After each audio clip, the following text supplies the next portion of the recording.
Last video में हमने सी programming के अंदर हमारा पहला कोड लिखा था। हमने वीएस कोड में हमारा हेलो वर्ल्ड का पहला कोड लिखा था सी लैंग्वेज में। एंड साथ ही साथ उस कोड को हमने जीसीसी कंपाइलर की मदद से टर्मिनल में भी रन किया था। एंड साथ ही साथ हमने ये भी देखा था कि फाइल एक्सटेंशन क्या होता है। जैसे हमने बात की थी कि वीडियो और म्यूज़िक फाइल की जो एक्सटेंशंस है उन्हें MP3 या फिर MP4 कहते हैं। और हमारी जो सी फाइल है उसके एक्सटेंशन को हम डॉट सी कहते हैं। आज की इस वीडियो में हम हमारे प्रिंटफ फंक्शन को डीपली एक्सप्लोर करने वाले हैं। लास्ट वाले वीडियो में जो हमने बेसिक कोड लिखा था उसके अंदर हमने सभी चीज़ों के बारे में बात की थी, बट उसका जो मेन एलिमेंट था जो कि लिखने का काम करता था वो था प्रिंटफ फंक्शन।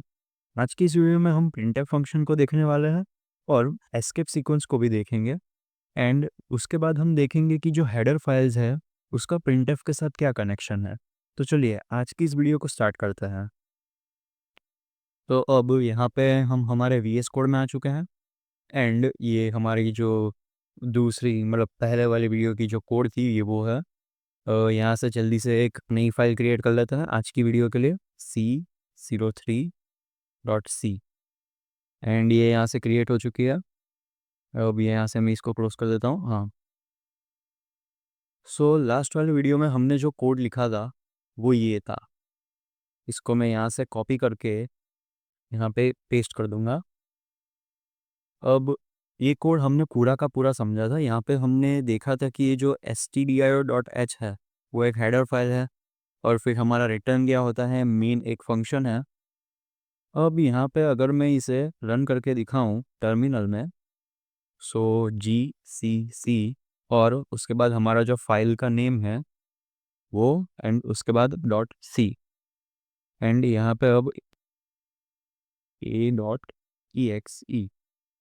सो यहाँ पे जो हेलो वर्ल्ड ये जो प्रिंट हो रहा था हमारे कंसोल में, वो हमारा ये जो फंक्शन है प्रिंट एफ वो काम ये करता है। यानी कि प्रिंट एफ फंक्शन के अंदर हम जो भी लिखे हैं वो इसे कंसोल में प्रिंट कर देता है। अब साथ ही साथ मैं ये भी बता दूं कि प्रिंट एफ के अंदर हमें जो भी लिखना हो वो हमें ये जो डबल कोट्स दिख रहे हैं, डबल इन्वर्टेड कॉमर्स, उसके बीच में लिखना पड़ता है। जैसे कि यहाँ पे मैं एक और लाइन लिख के बताता हूँ। अब यहाँ पे प्रिंट एफ और फिर ये ब्रैकेट्स एंड डबल कोट्स। अब यहाँ पे मैं लिख रहा हूँ द एल्गोरिदम। सो एंड इसे यहाँ पे सेमीकोलन। अब मैं इसको फिर से रन करके देखूंगा। एंड ये देखिए यहाँ पे ये जो द एल्गोरिदम था वो भी यहाँ पे अब साइड में प्रिंट होने लगा है। सो इसका मतलब ये है कि हमें जो भी लिखना हो उसे हमें इन डबल इन्वर्टेड कॉमास के अंदर रखना है। अगर मैं इन डबल इन्वर्टेड कॉमास को हटा दूँ तो आप देख सकते हैं कि बहुत ही ज़्यादा बड़ी एरर आ चुकी है, क्योंकि अब प्रिंटफ को पता नहीं है कि उसको क्या प्रिंट करना है। इसलिए हमें जब भी कुछ लिखना हो प्रिंटफ के अंदर तो उसे कंपलसरी ऐसे डबल कोट्स में रखना है। अब ये तो हो गई हमारे प्रिंटफ फंक्शन की बात। अब साथ ही साथ मैं एक और चीज़ बताना चाहूँगा।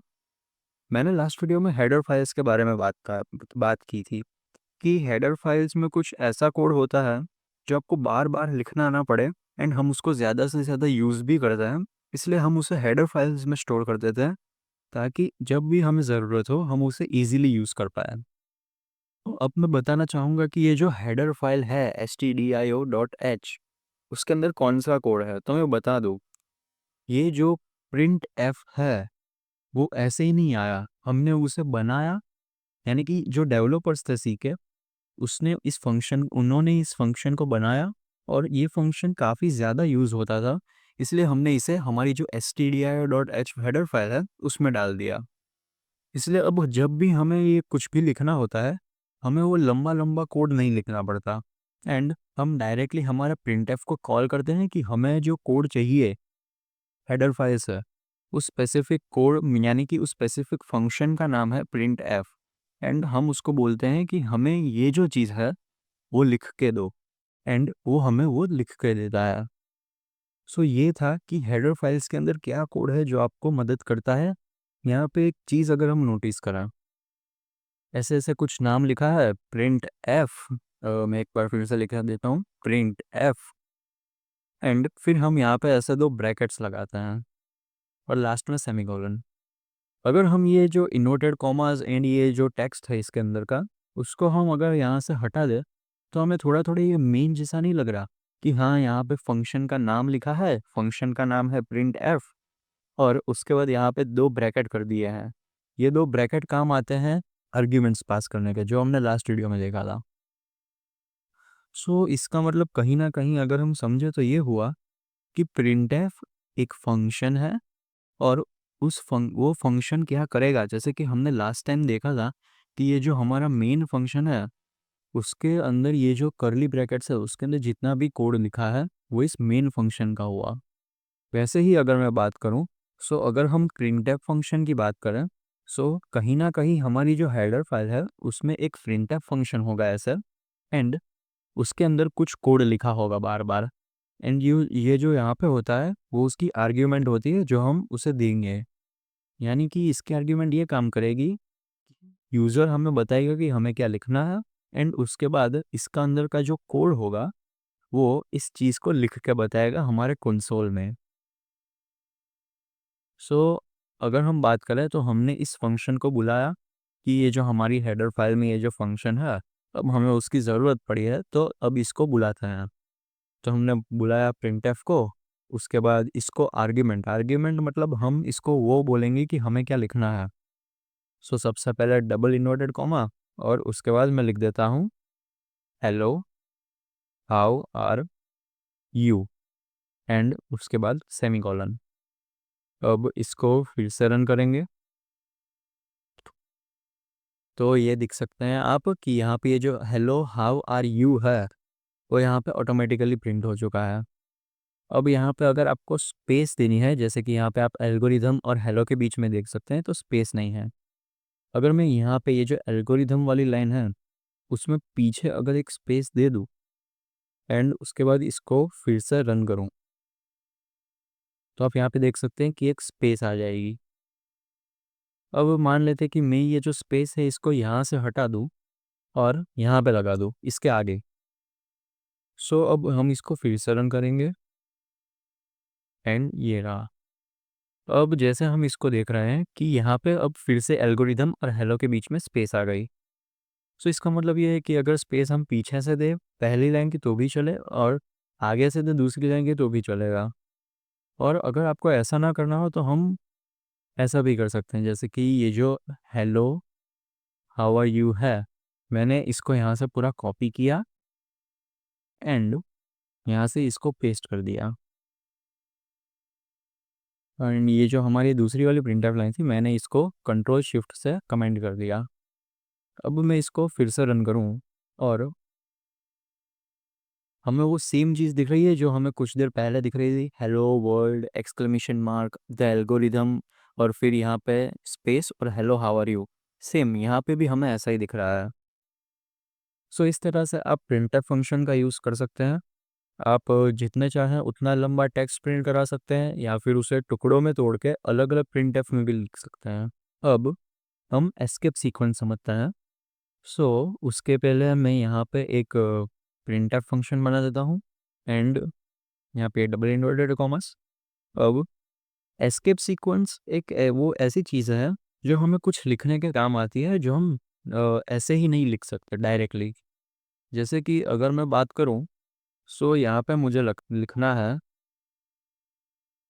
डबल इन्वर्टेड कॉमर्स और हेलो। अब मैं चाहता हूँ कि ये जो डबल इन्वर्टेड कॉमा है ये भी हमारे टेक्स्ट में आए, एंड इसको यहाँ से मैं क्लोज कर देता हूँ। बट ये जो डबल इन्वर्टेड कॉमास हैं उसको हमने इंक्लूड किया, एंड इन ये दोनों तो बाहर वाली है, फिर भी यहाँ पे एरर आई है। ऐसा क्यों हुआ? क्योंकि प्रिंटफ फंक्शन यहाँ से शुरू हुआ, उसको बीच में एक खाली जगह दिखी और यहाँ पे तुरंत एक और डबल कोट दिख गया। इसका मतलब ये हुआ कि इसने समझा कि प्रिंटफ फंक्शन यहाँ पे ख़त्म हो गया, एंड फिर हमने यहाँ पे पता नहीं क्यों हेलो लिख दिया, एंड फिर से हमने ये दो डबल इन्वर्टेड कॉमास लगा दिया। सो इसलिए कंप्यूटर इसको समझ नहीं पाया कि ये हमने क्या लिखा है, और इससे हमें यहाँ पे एक एरर आ गई। अब यहाँ पे सिर्फ मैं एक ये स्लैश लगा देता हूँ एंड इधर भी एक स्लैश लगा दूंगा। जैसे ही मैंने ये दो स्लैश लगाए, यहाँ पे ये जो हमारा कोड था उसमें ये जो एरर आ रही थी रेड लाइन से वो हट गई। अब मैं इसको एक बार रन करके दिखा देता हूँ पहले, GCC एंड अब यहाँ पे देख सकते हैं कि डबल इन्वर्टेड कॉमास और उसके अंदर हेलो। सो अगर हम बेसिक लेवल पे देखें तो डायरेक्ट डेफिनेशन एस्केप सीक्वेंस की ये है कि ये हमें कुछ ऐसी चीज़ें लिखने में काम आती है जो अगर हम ऐसे ही लिख दें कीबोर्ड से टाइप करके तो हमारे कोड में एरर ला देती है। यहाँ पे कुछ टाइप की एस्केप सीक्वेंस होती है, मैं वो बताना चाहूँगा। जैसे कि मैं यहाँ पे सारी लिख रहा हूँ। अब सबसे पहले ही आती है \n। इसका मतलब ये होता है कि आप एक नई लाइन ले लो। इन सभी को एक एक करके देखते हैं। सबसे पहले \n को देखेंगे। So print F and double inverted commas और फिर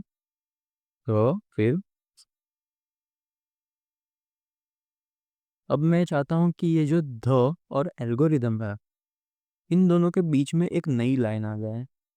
तो मैं एक काम करूँगा कि यहाँ पे ये जो ध है मैं उसके बाद \n लिखूँगा एंड अब इसको यहाँ से रन करते हैं। सो आप देख सकते, पहले एक काम करता हूँ, मैं इन सारी चीज़ों को कमेंट करूँगा एंड मैं इसको भी कमेंट कर दूँगा। ओके,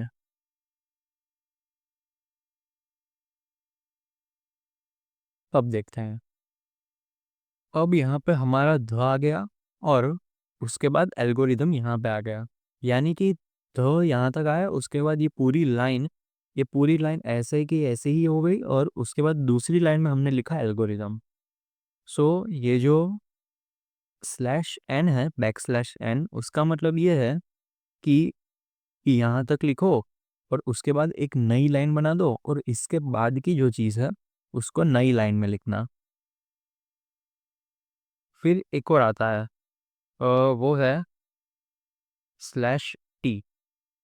इसको हम कहते हैं टैब स्पेस।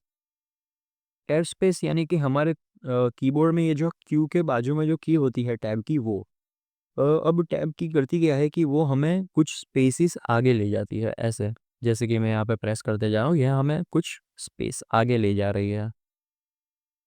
सो अगर मैं प्रिंटफ के अंदर, या फिर मैं इसको कॉपी कर लेता हूँ यहाँ से, कॉपी एंड ये पेस्ट। अब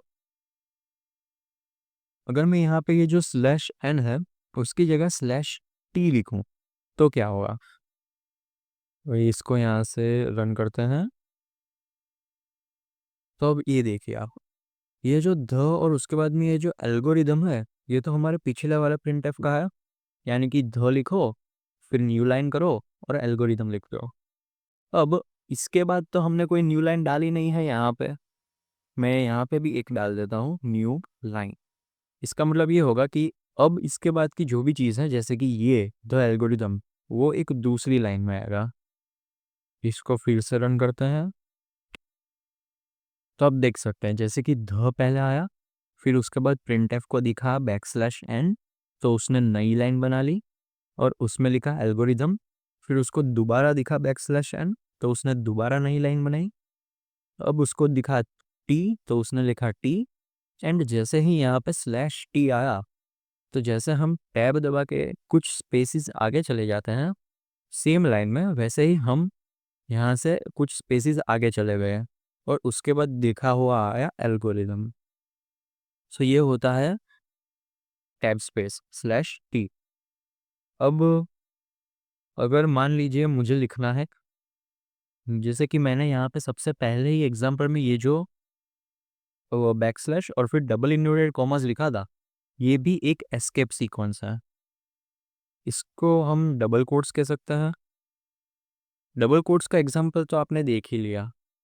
जैसे अभी अगर मैं बता दूँ, फिर से हम इसको कॉपी कर लेते हैं एंड पेस्ट। अब यहाँ पे मैं चाहता हूँ कि ये जो एल्गोरिथम है उसको मैं यहाँ से पहले \t हटा देता हूँ एंड मुझे यहाँ पे ये डबल इन्वर्टेड कॉमा लगाना है। बट अगर मैं इसे ऐसे ही लगा दूँ तो फिर से एरर आ जाती है, क्योंकि प्रिंटफ फंक्शन को ये लगा कि हमारा डबल इन्वर्टेड कॉमा स्टार्ट हुआ, उसका मतलब उसके अंदर जितना भी होगा हम वो लिख देंगे। तो उसने टी से चालू किया, फिर ये एक स्पेस आई और हमारा जो डबल कोट था वो ख़त्म हो गया। उसके बाद उसको लगा कि ये क्या लिखा है, ये तो हमें समझ में ही नहीं आता, और लास्ट में एक और डबल कोट किया है। सो इसका मतलब ये हुआ कि हमारा जो प्रिंटफ फंक्शन है वो उसको समझ नहीं पाया, क्योंकि हमारा प्रिंटफ फंक्शन सिर्फ वो चीज़ देखेगा जो सबसे पहले वाले डबल इन्वर्टेड कॉमा और उसके बाद तुरंत जो है उसके बीच में लिखी हो। उसके सिवाय अगर आपने कुछ भी लिख दिया तो वो उसे नहीं समझेगा।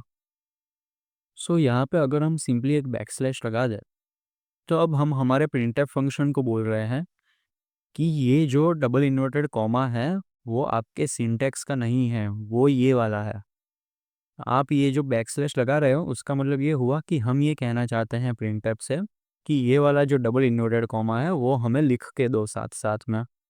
सो अब हम इसको फिर से रन करेंगे एंड ये देखो, ये जो एल्गोरिदम का ए है उसके आगे हमें एक डबल इन्वर्टेड कॉमा मिल गया।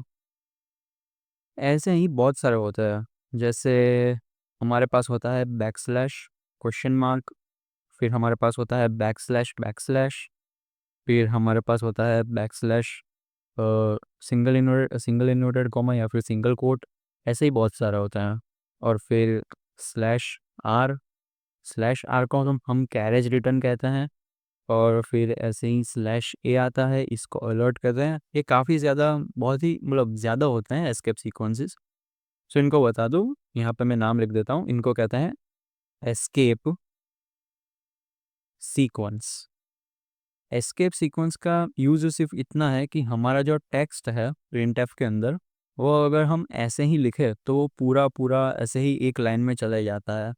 बट अगर हमें उसको फॉर्मेट करना हो, यानी कि हमारी मर्ज़ी के हिसाब से लिखना हो कि यहाँ पे न्यू लाइन आएगी, फिर यहाँ पे स्पेस होगी, उस हिसाब से लिखना हो, सो हम इन एस्केप सीक्वेंस का यूज़ करते हैं। आज की इस वीडियो के लिए हम इतना ही रखते हैं। आज की इस वीडियो में हमने देखा कि ये जो हेलो वर्ल्ड का कोड में हम यहाँ पे जो हमारी दूसरी वीडियो में जो हेलो वर्ल्ड का कोड है, उसके अंदर जो हेलो वर्ल्ड लिखने का काम करता था वो हमारा मेनली प्रिंटफ फंक्शन करता था।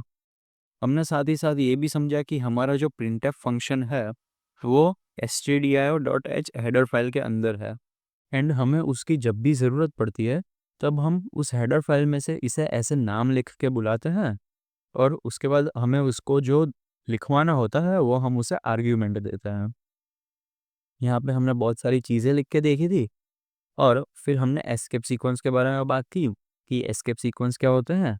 एस्केप सीक्वेंस सिंपली आपको मदद करते हैं अपने टेक्स्ट को अच्छे से लिखने में। जैसे अगर आपको इसके बाद कुछ न्यू लाइन यानी कि दूसरी लाइन में लिखना है तो हम \n लिख देंगे, अगर स्पेस देनी है तो \t लिख देंगे।